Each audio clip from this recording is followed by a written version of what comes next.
The Kennedy Doctrine refers to foreign policy initiatives of the 35th President of the United States, John Fitzgerald Kennedy, towards Latin America during his term in office between 1961 and 1963. Kennedy voiced support for the containment of communism and the reversal of communist progress in the Western Hemisphere. Inaugural address. Pay any price, bear any burden. In his inaugural address on January 20, 1961, President Kennedy presented the American public with a blueprint upon which the future foreign policy initiatives of his administration would later follow and come to represent. In this address, Kennedy warned, "Let every nation know, whether it wishes us well or ill, that we shall pay any price, bear any burden, meet any hardship, support any friend, oppose any foe, in order to assure the survival and the success of liberty." He also called upon the public to assist in a struggle against the common enemies of man: tyranny, poverty, disease, and war itself. It is in this address that one begins to see the Cold War as versus the mentality that came to dominate the Kennedy administration. Cold War containment. A dominant premise during the Kennedy years was the need to contain communism at any cost. In this Cold War environment, Kennedy's call for military strength and unison in the struggle against communism were balanced with hopes for disarmament and global cooperation. Another common theme in Kennedy's foreign policy was the belief that, because the United States had the ability and power to control events in the international system, they should. Kennedy expressed this idea in his address when he stated, "In the long history of the world, only a few generations have been granted the role of defending freedom from its hour of maximum danger. I do not shrink from this responsibility, I welcome it."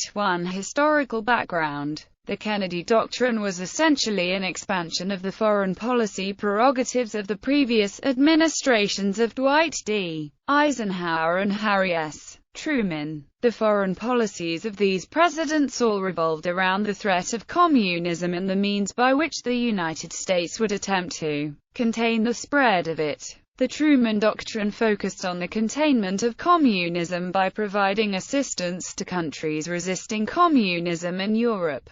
The Eisenhower Doctrine was focused upon providing both military and economic assistance to nations resisting communism in the Middle East, and by increasing the flow of trade from the United States into Latin America. The Kennedy Doctrine was based on these same objectives, but was more concerned with the spread of communism and Soviet influence in Latin America following the Cuban Revolution that brought Fidel Castro to power under Eisenhower during the 1950s. Alliance for Progress. In his inaugural address, Kennedy talks of an alliance for progress with countries in Latin America. In his Alliance for Progress address for Latin American diplomats and members of Congress on March 13, 1961, he expanded on his promises from his inaugural speech. "I have called on all the people of the hemisphere to join in a new alliance for progress, Alianza para el Progreso, a vast cooperative effort,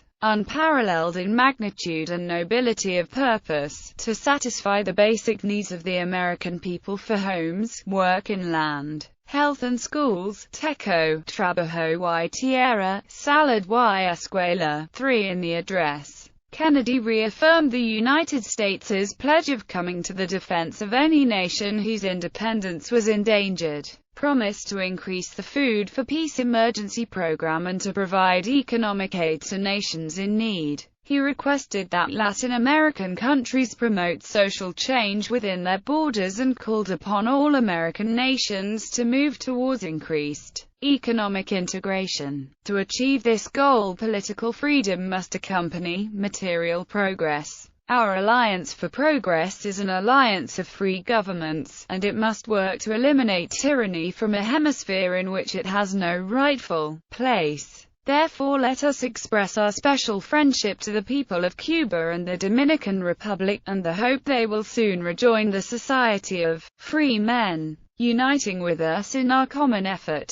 Debate over international role of United States. Many have questioned whether Kennedy's inaugural address, and the foreign policy stemming from the vision he expressed in it, describes an appropriate, rational, and prudent role for the United States in the world, whether it is an outline for an era of negotiation and accommodation and friendship, or whether it is a prescription for an untenable globalism, leading inevitably to increased areas of conflict, to a heightening of the arms race, and to American concern with an involvement, to one degree or another, in the affairs of almost every country in the world. For what remains clear is that Kennedy was deeply involved and committed to every aspect of the foreign policy under his administration. W. Averell Harriman served in and on behalf of Kennedy's administration in several capacities, and noted, "President Kennedy was the first president that I know of who was really his own Secretary of State. He dealt with every aspect of foreign policy, and he knew about everything that was going on." 5. Derived events.